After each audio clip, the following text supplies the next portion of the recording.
Hello.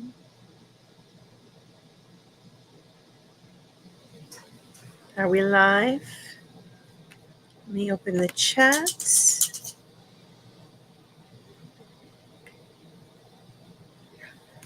Did I hit go live? I did.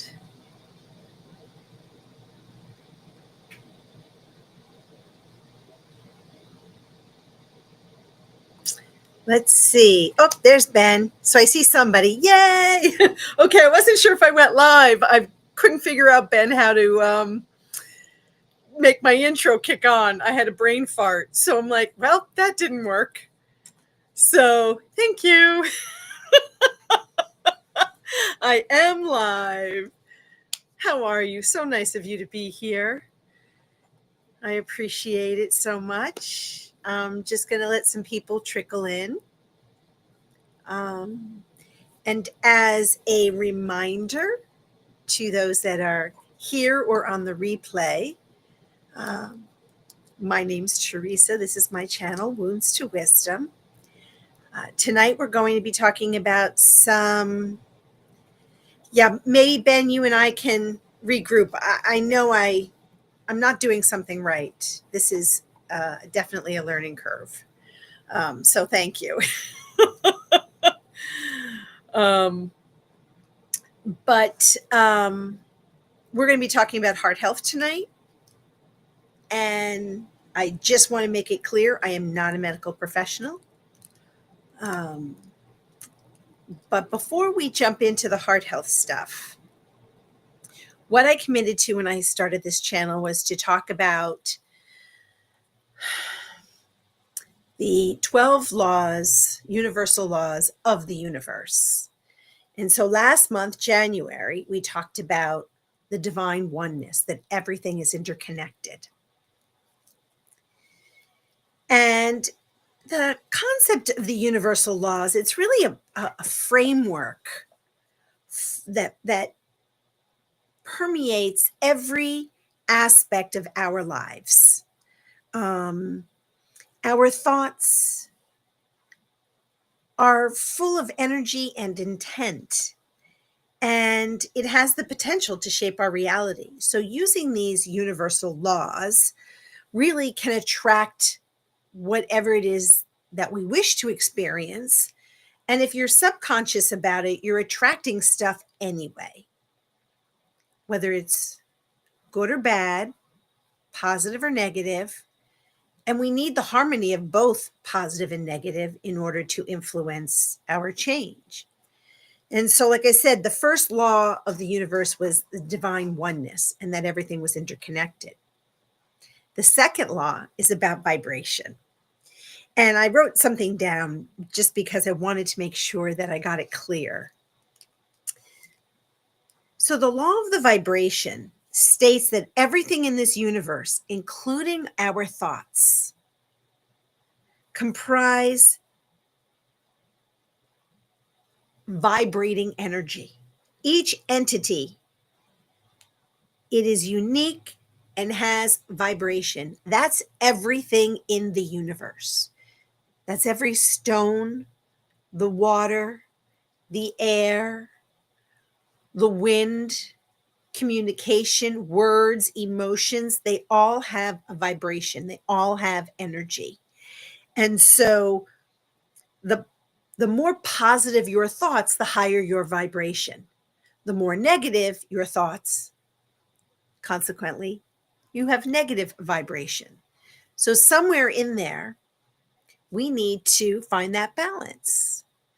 And so how do we really put that into practice? And I know that both Jimena and I, and Jimena is from, oh God, her channel is Magic. Oh my God, I can't believe I'm forgetting it. Hold, please, because I want to get it right. And I don't have a mod that can put her channel in here. So I just want to say it correctly. So please forgive me for a second. Magic of Healing. Darn it. So we've been talking about using our words, right? When we say something, it has the ability to make or break a spirit. It's when we say something about ourselves, it can influence the vibration of our actions, our feelings, our emotions. And so it's really important. And as we start to talk about heart health, you'll see how both the divine oneness, where everything is connected, and the law of vibration, which is the more you talk negatively, really does impact your health. And it's it, it's sort of an evolution or an awakening, or a revolution for us to be able to talk to each other and to ourselves, um, with more thoughtfulness. Look, nobody is perfect, and our family, our friends, the people that we interact with every day in various businesses, they challenge this concept of us raising our vibration. Our mood, how we get up in the morning. I mean, I've been using my Theracane all day because I've got a pinch in my neck and a lower pinch in my back. And I'm feeling my age. Um, and it's really easy to default back to grumpiness and, oh, poor pitiful me. Um, that doesn't help me reshape feeling well and being better and encouraging myself. The easiest thing that we've learned throughout our lives is the voices and the echoes of what we observed as children. And being a child, we are great observation geeks. We absorb what we have seen, what we have witnessed, what we have experienced into our DNA. 9 times out of 10, what we may experience, hi, Bracy, thanks for being here. What we experience echoes in our minds every day as adults. And we have to work really hard at converting the words that we use to a more positive outcome. And it's not easy.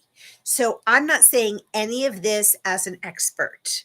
I am a practitioner because I struggle also with raising my vibration. You know, it's kind of a romantic idea that I'd like to be this enlightened being that has all the answers. And I'm very in tune. I'm like, yeah, no, I get up like everybody else and I have to work at my words to myself. When there is someone I encounter that infuriates me, I have to work on my words, but also my thoughts. So part of living at a higher vibration is also your words have actions. Your thoughts, I mean, have actions, and consequences. When we think negatively, ugh, what a freaking idiot that person is. That is a low vibration. That is a negative vibration. It doesn't mean that that person hasn't challenged you in some way by an action they've taken. It's finding a way to balance that and not be so hostile, because they could be an absolute complete bonehead. Or maybe the action that they did was a bonehead move. That doesn't make them as a person a bonehead. I've made some bonehead moves. Doesn't make me a bonehead. It's, but, sometimes I've made not the brightest moves. And so how do we then correct it and raise our own vibrations? And that is with words. That's with actions. That's with thoughts. So how does that translate? For the month of February, it is Heart Health Month. And I really want to talk about this because for those that are new to the channel, and those that have already heard a little bit of my story, I've had 2 heart events in my lifetime. There are heart events within my family. And I'm using the word events because that could be high blood pressure, high cholesterol, that could be a smoker, that could be a variety of things that challenge our heart. We could be overweight. There could be a history of heart issues, atrial fib, and the other word is drawing a blank right now. It'll pop back into my head in a minute. So it's how does what we think and what we do and what we say impact our overall health? And I'm making this connection and I want to share it. Again, I know I said this in the beginning. I am not a medical professional. I don't even play one on TV. I am an experiential heart person. And I have witnessed much within my short life, and have some things to share with you. So I do want to talk about that tonight and encourage maybe more healthful options that we can all take throughout this month. And I believe Friday, February 7th, is Dress in Red Day. It's to, the American Heart Association really talks about ways for people to know the symptoms and the signs. Excuse me. I probably should have muted. I apologize. Where are all my notes? I've got all my notes. I've got all my notes. I've got all my notes. All right. And I typed some up too. And I also printed them, but my printer decided that it needed to be rebooted. So it's printing now and I'm not going to get up. So I think, as a collective, become more aware, we can do better. They say when you know better, you do better. So one of the things I want to just sort of talk about a little bit. Oops.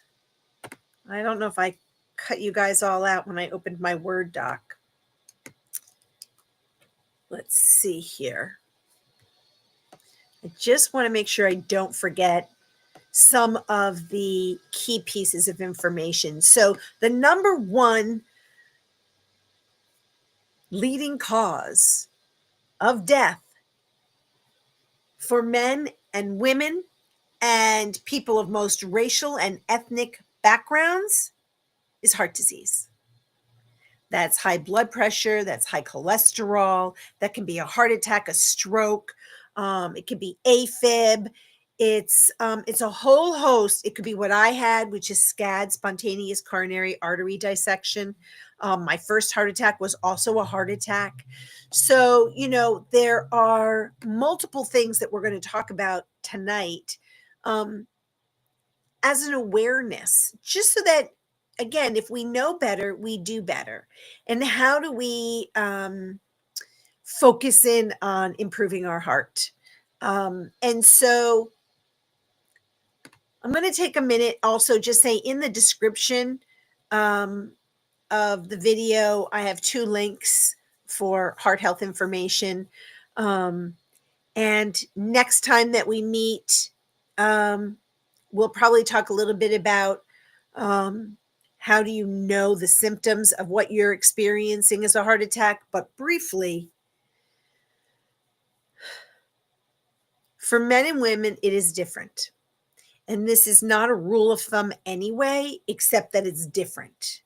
So my understanding for men, some of the symptoms will be headaches, chest pains, numbness down the arms.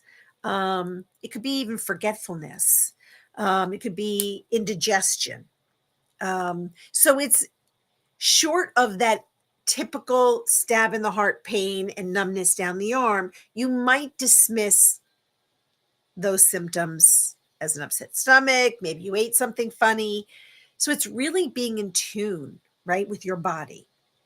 For females, what we experience is not always that typical chest pain. We often find it in our throats, in our stomach with acid pains, nausea, and then feeling like we are being cut. That's the typical announcement for women. Now, we're going to go through some of this again later this week on Thursday, but this is really warning signs. Now, if you're stressed, right? Show me somebody who says they're not stressed and I want to know what drug they're taking. Um, being stressed, having emotional stress as well. So, professional business requirements and stress and responsibilities, having a family and responsibilities, caring for elders responsibilities, children responsibilities. Yourself is a responsibility. I will say we ignore ourselves more. So we're not so necessarily stressed about ourselves as we are the activities. Oh my God, I've got to get this report ready for my job. If I don't, I'm going to get fired. Oh my God, if I don't make my numbers, I'm going to get fired. I'll be demoted or I won't get the promotion. When we live in a constant high stress, it triggers things in our bodies. And I wanted to read something. So let me just get this. And I'm afraid if Ben, if you're still here, if I click onto another screen, will I lose this? I'm going to open up a different window. Never mind, because I'm afraid that I'm going to disconnect everybody. So hold on. Bear with me, folks. All right. Somehow I made myself itsy bitsy teeny weeny. All right. Let's come back here, please. And I want to go here. I don't want to show everything. I want to click this. All right, Control C and come over here. All right, now let me make this bigger and come back to my live. I hope I didn't lose you guys. I don't think I did. No, thank you, Ben. I appreciate you, Ben, so much. Hey, Tiff. And somebody just swung by to show support. Who just came by? Oh, thanks, Tiff. I really appreciate it. I know there's other shows going on right now. So let me just come back here. The other thing, and I'm not going to talk about this right now because I don't have enough information, but I don't know if you knew 23,000 children experience cardiac arrest outside of the hospital every year. We so have to talk about that, but I have more to learn about it before I can talk about it. That just freaked me out that kids are experiencing heart events. Can you imagine what the hell have we done to make our children, and I don't have any, but you know what I mean, have heart attacks? Okay, so I want to come back and go to this little thing. All right, so coming back to heart attack, things that people would experience. Obviously, we already talked about discomfort in the chest area. Sometimes a squeezing, a fullness of pain, and you may feel it, and women also feel this more than men, but I know of some men. When I was going through my cardiac rehab, they experienced it in their jaws as well. It's an odd sensation. I wish I could describe it to you, and I think the only thing I can equate it to, although it's not exact, is like having a dental procedure and your jaw is incredibly tender. You will feel like this dull ache. That's the only way I can really think of it to describe it. You'll also could experience like a shortness of breath. Men also, more than women, will have a cold sweat. They will they'll feel a little lightheaded. And those are absolutely things that are initial triggers. Don't ignore them. Seriously, if all else fails, I always say err on the side of caution. Other things that can trigger events, and stroke is part of this, but I'm not as well versed in strokes, so I'm going to table that for the end of the month to give me some time to provide information to you. But sometimes a stroke can mimic a heart attack. The difference is that you'll feel droopier in your face, that seem, and your words slur. Um, and so it's it's something that when you feel like, oh crap, this doesn't feel right, listen to your instinct. Listen to what your body's telling you and call 911. The worst thing that'll happen is you get to the ER and they're like, yep, you had a panic attack. You're I would almost 9 out of 10 times tell you it's not a panic attack. 9 out of 10 times. Um, I will tell you, I don't think I'm breaking any confidence when I say that um, my dad was having a panic attack. And when he got to the hospital, thankfully, they're like, well, you're having a panic attack, but by the way, we're going to have to do a triple bypass before you have a heart attack. So some symptoms mimic um, a heart attack, and yet you're not having one, but you could be on the verge of having this explosive situation go on with your heart. So I think that we definitely want to just be aware and learn about our, learn about our hearts, learn about what it takes. Um, and um, I have some recommendations before I jump too far. I am going to talk a few things tonight about some healthy food tips and some exercise that we can do as a community to support each other if that is something that people want to do. But I want to sort of finish, a little bit about um, uh, heart attacks. So,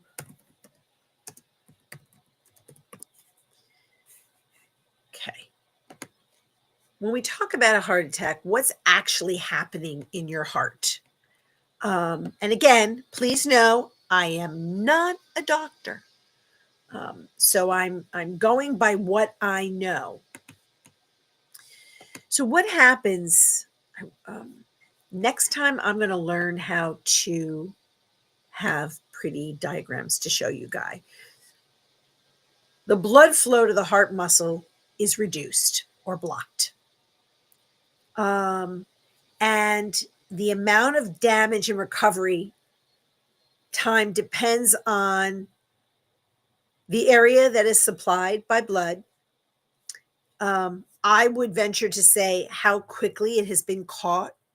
So, for those that are, and women do this more than men because we are used to certain types of pain, and we ignore it. And the medical profession, until the last, I'd say 10 years, really, the awareness of the symptoms that women have are more recognized.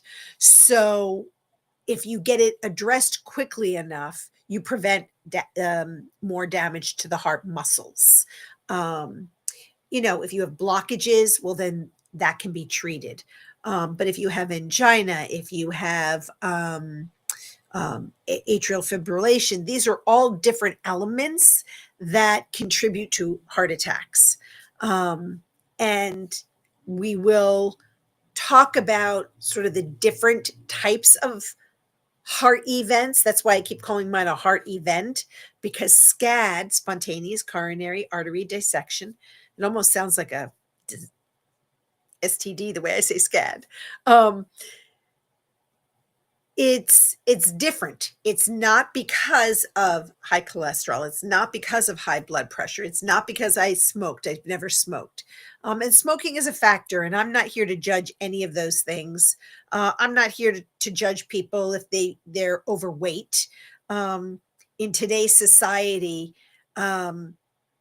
I might have a little extra fluff, but on the fat scale, they consider me obese. I'm like, I am not obese. I am probably a little too fluffy. I call it my winter coat. But yes, I need to address that. But we have to be really cautious in this society when we start calling people obese. The psychological impact, the emotional impact is tremendous on people. And I don't know if anyone in the chat has experienced that at all. But I it is a conversation. So lifestyle changes. Other medications to fix one problem could cause another. So all of these things need to be visible to us as the consumer. We need to be accountable and responsible for ourselves and what we put in our body. Um, I have a little extra, a few extra aches and pains. How am I going to deal with this? I'm too young to have some of the symptoms that I'm experiencing. That's a fact. But because my body went through so much from the age of 28, being chemically induced with experimental drugs into an early menopause, and then having a total hysterectomy, basically you sucked out all the hormones that keep you young and active and moving. And instead, my body has been aging. I was 30 plus years ahead of where I should have been to experience menopause. So my body is experiencing what a 70 or 80-year-old is experiencing now. P.S. I don't care if I'm 80 years old having these aches and pains, I'm not happy. And I can't speak to anybody else if you've had any of those experiences. So, and it's scary. So I will say, for those of us that live alone, having a heart attack can really freak you out. My first heart attack actually happened at my job, and I worked at a hospital in Massachusetts. And it was at the insistence of a coworker that I go to the emergency room. I was like, I just don't feel good. I want to go home. And she's like, oh, no, no, no, no, no. And she drove me. My office was a little bit separated from where the emergency room was. And I just wanted to walk. In Italian, we call that stunad. Is a little stupid. And she's like, no, I'm driving you. And when I got there, they did the EKG, and I was not having a heart attack until they took my blood work. And my blood work literally set off alarms in that hospital room, that emergency room. And I had 2 cardiologists coming in like, you're freaking us out. Because based on other things, I should not have been having a heart attack. And the same thing happened, although I wasn't awake for it at the time, when I was in the emergency room the second time, and I passed out. Again, it was an anomaly. I didn't fit the criteria for someone having a heart attack. Okay. Let me just ask those that are in the chat. And I don't know, so there's only a couple of people in the chat. So if you're interested, I can go into more detail about how a heart attack happens. I don't know if that's necessarily what you all wanted to hear. I think I'd like to talk more about how are we going to be heart healthy. So if you're still there, give me a thumbs up. And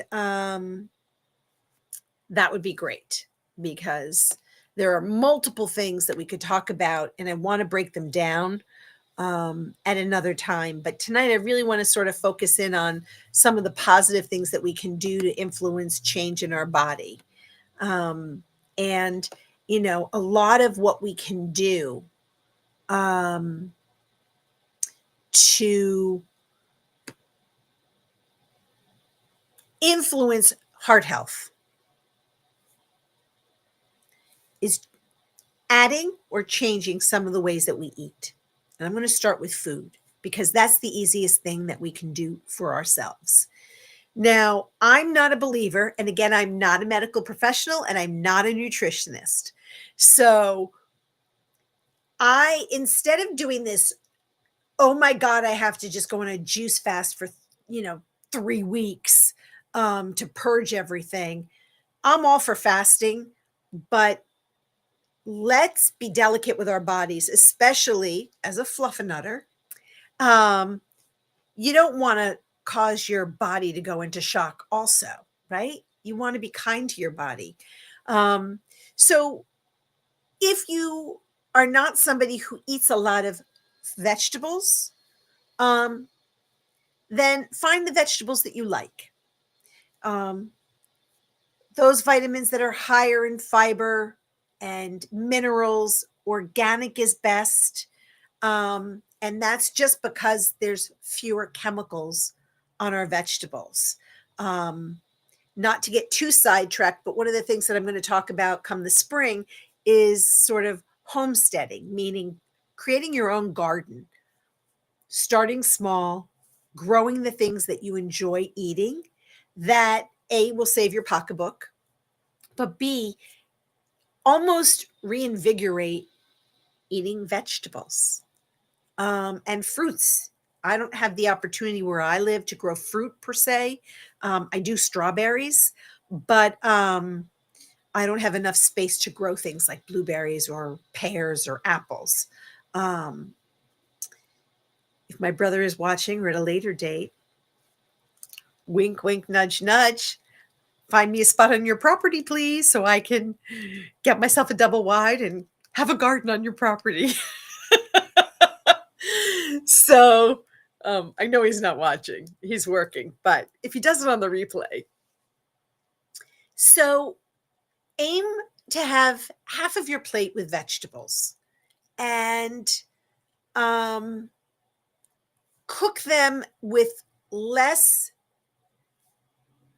with better fats. So I make my own butter. So that butter is actually healthy butter. It'll be healthier if I got the cream right from either the goat or the cow. And went to a farm that was doing it organically. That's something that I hope to do come summertime. I'm not able to do that right now. It's a little bit more expensive, not much, but when you're on a very fixed income, until I make enough changes in my financial situation, I'm going to do the best that I can and just buy organic, heavy cream at the store. Um, Using avocado oils, very healthy for you, um, flavorful.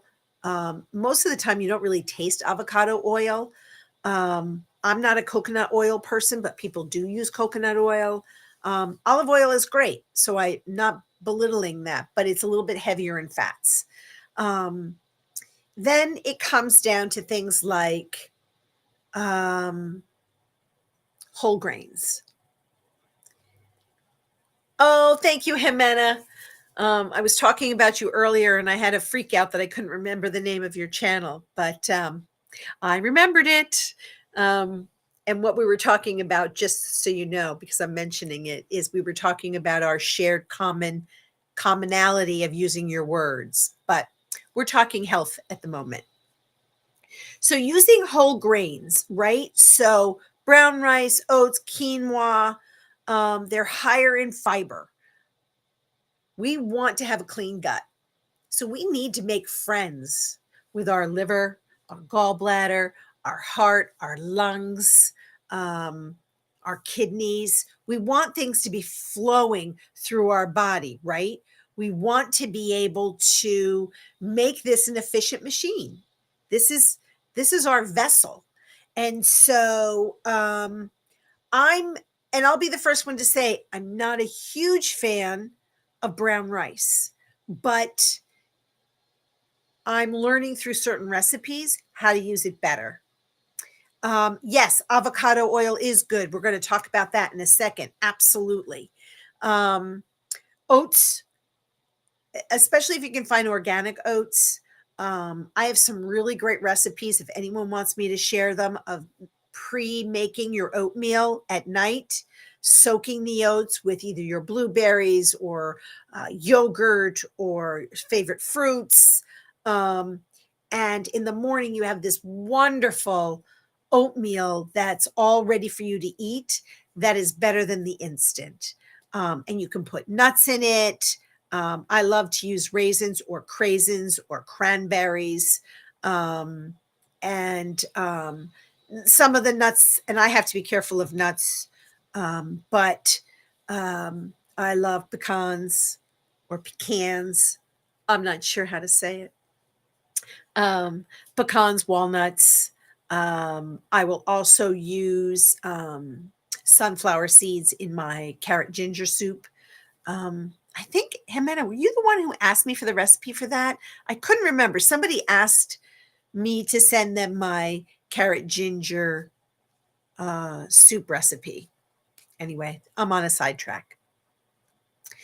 So the healthy fats, yes, olive oil, but avocado and is are two of the more prevalent.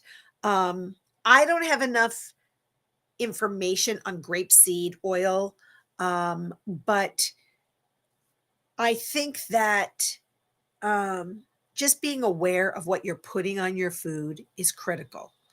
Um, and a lot of people talk about red meat and how it's not good for you.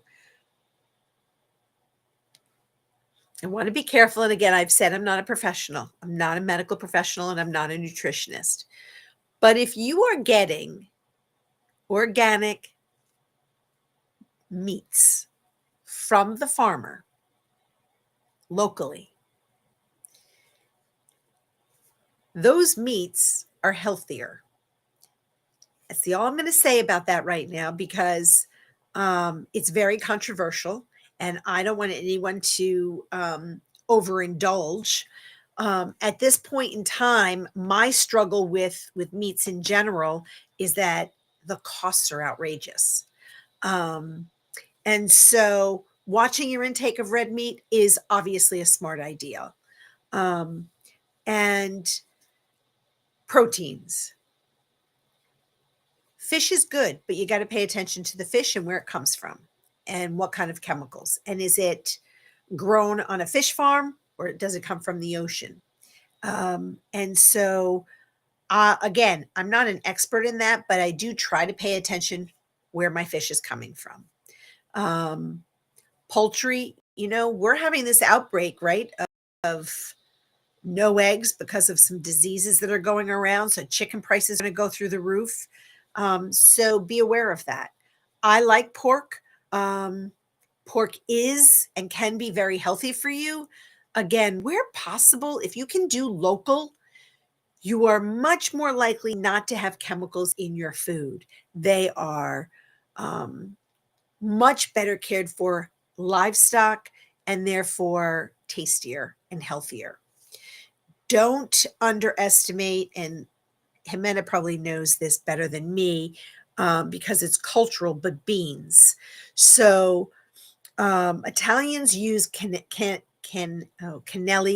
beans. I can't even say them. But what's in the Latin culture is so many more beans that I'm just getting educated on. So don't knock beans. They can be your whole meal. Um, and so those are things that I think we could share recipes um, and encourage each other to eat better. Some of the other things, and I'm not going into too much detail. I do think that at some point, what I used to do with my hypnosis friends is we'd share recipes because although the goal was to lose weight, it was also an awareness of not just losing weight, but eating better. And in general, when you eat better, the side effect is that you lose weight. And we've talked about this, and I've mentioned this, But sugar has the same response in your brain that heroin and cocaine have. It goes to that part of your brain that says, oh my God, I like it. And it doesn't differentiate, oh, that's heroin, that'll kill you. So will sugar. So your brain receives that, and like drugs, you become addicted. Breaking the sugar habit is very difficult. And I will say, I have done it two different ways. I did a crash, no sugar, and I failed. I did a weaning of sugar, and I am much more successful. My sugar intake is much lower, and I don't believe that I have to cut it all out. But like addiction, if you don't have control and you don't change the verbiage in your head, um, you'll go back to your habit. Alcohol, same thing. Anything that is in your brain that tells you it makes you feel better, pay attention to the lie, and pay attention when you eat and why you eat. Food is supposed to nourish us. And in our country, especially in the United States, one of the things that we did as a society was try to create simplicity in food to make it easier, so that women were going back to work. It was more difficult to cook full meals. And so TV dinners came into play. And then boxed foods came in and cereals came in. We survived just fine without all of that stuff. Now, our kids rely on sugars and cereals. Besides the fact that you're paying $5 a box for not even the giant ones, it's ridiculous. And then the sugar contents and all the other chemicals. That's why I'm like, we can make food better. You could even make a bacon, egg, and cheese sandwich ahead of time, freeze them, and that's healthier than having a bowl of cereal. Can you imagine the crap that we've put into our food in the name of convenience? It is, Brazy. It is so difficult. And I like things sweet. And I struggle. Same thing with bread. And I'm going to be experimenting, and definitely would love engagement on this with making my own bread, because in general, bread isn't a horrible thing. It's what you put into the bread that makes it so horrible. And it's also moderation. So that's why I was saying earlier, I don't believe in us cutting every single thing out of our life, unless you're the kind of person that needs an all or nothing menu for heart health or for health. So I definitely, maybe afterwards in the comments, leave me, would you be interested in talking about healthy recipes? Would you want me to share healthy recipes? Because I do have some. And when my mom was going through cancer, we also had recipes for those that were receiving chemo and needed to eat but couldn't. Chemo destroys everything. But how to encourage them to get the nutrition they needed during that treatment. So I've learned a lot over the years, and through my hypnosis education, what we do, or what I do, is create, and I'm willing to share this with anyone that's interested in this, by the way. So again, when I finish the sentence, if you're interested in knowing and learning more about it, or put it in the comments. And what I mean is, hypnosis, I can give you tools and techniques to change the brain chemistry to resist certain things. So, for example, sugar. There is a mantra that you can use every single night before you go to bed, every single morning when you first get up. Your body, your brain is most receptive to those messages where you are going to tell it every day in every way, I'm going to eat healthy. And through hypnosis, we can actually encourage you to walk by the sugar aisle, all the candy aisle. You won't even go down it if candy's your weakness, and walk just the outside of the grocery store, right? Usually it's, and again, I can't speak for Mexico, but the grocery stores in America, the whole outside square, it's fruits, vegetables, meats, fishes, and then dairy. So it's trying to avoid things and doing prep work. And look, we have time. I know people have told me I don't have time, but then they told me about every TV show they're watching. P.S. Bring your computer to your kitchen, open up your TV app, and you can listen to your show while you're prepping your rice for the week, while you're prepping your sweet potatoes for the week, while you're doing some prep work to make your life easier and encourage you to eat better. I don't believe in the all or nothing method because I don't think it's sustainable. When I did the cut all sugar out, it took 6 weeks for me to get over the headaches from detoxing the sugar, the crankiness, and you will be cranky. And there are diets that you can do. There's a 30-day diet. Oh my God. My brother does it. Shoot, what's it called? I'll get the name of it. And this person gives you the recipe for every single thing that you have to eat at different times of the day. Some days you're eating all protein. Some days you're eating protein and a fruit. Some days you're eating protein and vegetables. It's a very calculated way of eating.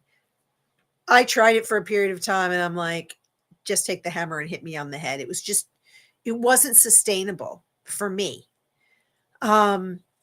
But I like the idea of recipes. So for me, I took from that book ways of preparing food that was so flavorful. And I think I had mentioned this. I don't know if it was on Jimenez's channel or if it was on mine when I was talking about experimenting with spices, things that I never would have done, I'm doing now. You have a bread maker and it makes jam. Wow. So those are amazing. I'd love for us to even do like a Zoom to talk about, how we can encourage each other, and share recipes and things that work, because I think that there's a lot of opportunity for us to support each other. And it's not my intention that I lose weight. I want to, and I need to. My intention is that my heart, when it's beating, doesn't have to work so hard to get through all the crap in my body so that the blood can flow in and out well from my heart. So I want to just pause on the food for a second because we are running out of time. Pay attention to the labels. And I know that everyone says this, but when you read the label, if there's 1,000 things past, sodium on the label, put it back. The more crap we put in it. I love rice pilaf. I love the 90-second rices. I now have to make it, and I put Ziploc containers of it in the freezer. It does, I usually spend a Sunday, and the Sunday is my prep day. Now, Sunday doesn't work for everybody. Maybe it's a Monday, maybe it's a Friday, maybe it's a Saturday, whatever it is, and block out 2 hours. Block out 2 hours because you want to be able to first have a grocery list and then do some prep work. I had some chopped meat and I made mini hamburgers. So I still get hamburger. It's just not a ginormous hamburger. Okay, no one has a ginormous hamburger, but you know what I mean. There's this, and then there's this. And I made this, kind of a mini burger. And I don't always like American cheese or cheddar cheese on my burger. I like cream cheese. So it's a teaspoon of cream cheese. I can control that. Yes, I absolutely agree. So I'm going to table that and we're going to talk about it. Exercise. So I'm lucky I have dogs. I have to walk every day. And once the weather warms up a little bit, because right now, where I am, and I can't complain because I think, Brazy, where you are, it's probably a little chillier. But it's like, it feels like 10 degrees. We're at 26 degrees, but it says feels like 10. And it's dropping quicker and quicker and quicker. And I'm freezing. I did take the dogs, though, today for 2 walks. Um, I won't. Um, sorry. So, if you are somebody that is, I don't have the funds for the gym, I dance in my house. I have a theme song, which I may share someday in the near future, that gets me out of my depression. I'm going to share it today. Please don't laugh at me. I don't care if you laugh at me. Laugh at me. Chumbawamba. Do you know the song I'm talking about?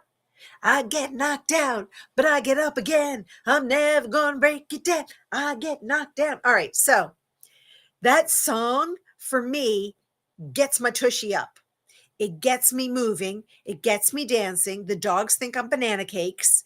And then I start some of my exercise.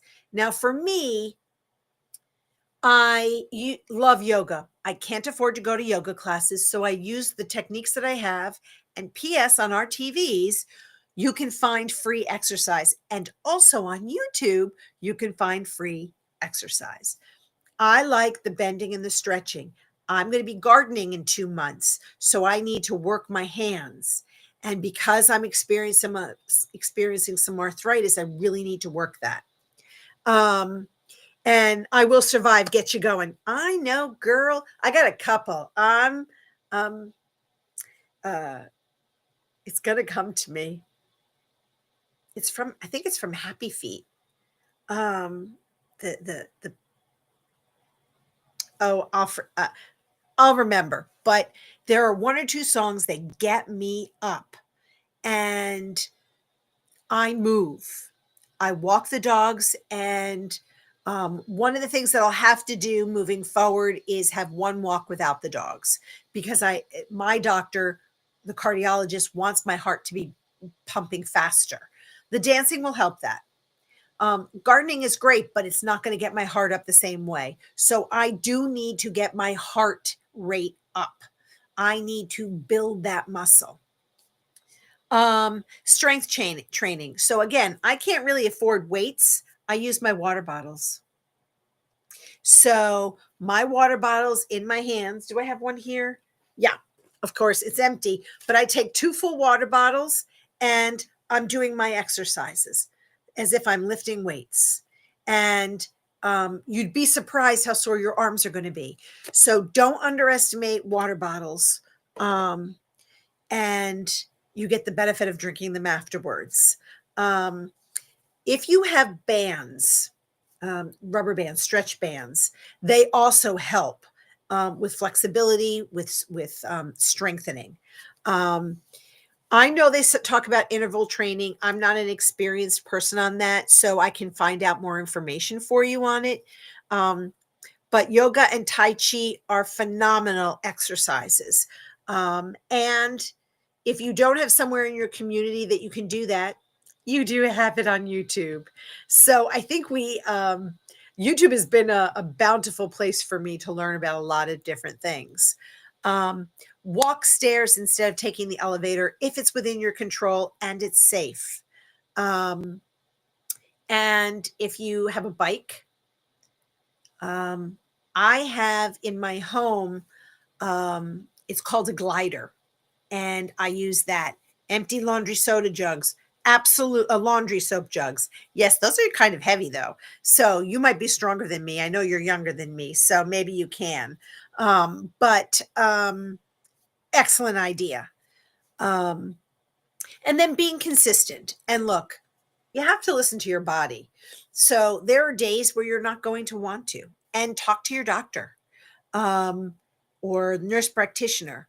What might be best for you given medical conditions? Each of us has something that's happening. Um, I have a friend who I'm going to be bringing on the show. She has MS. Her story is phenomenal. She is so remarkable and her spirit is indomitable. She does not give up. And she has a right to give up. I mean, her body has betrayed her, but she does her exercises within her ability.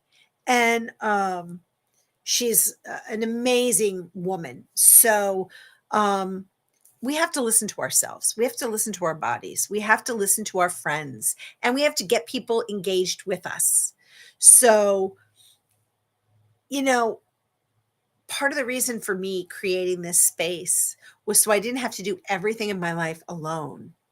And I don't have the good fortune to be living next to Breezy or Jimeno or Ben or anyone else that's going to, you know, be on the channel, on the replay, what have you. It's even some of my dearest friends. I'm in Massachusetts. They're all in Boston. I'm 81 miles outside of where they are. I'm not around the corner. Um, my family, one's 4 hours away and the other one's 2+ hours away. And my dad is 2+ hours away. It's not like these are folks that are right around the corner. And so it's how do you, and my neighborhood,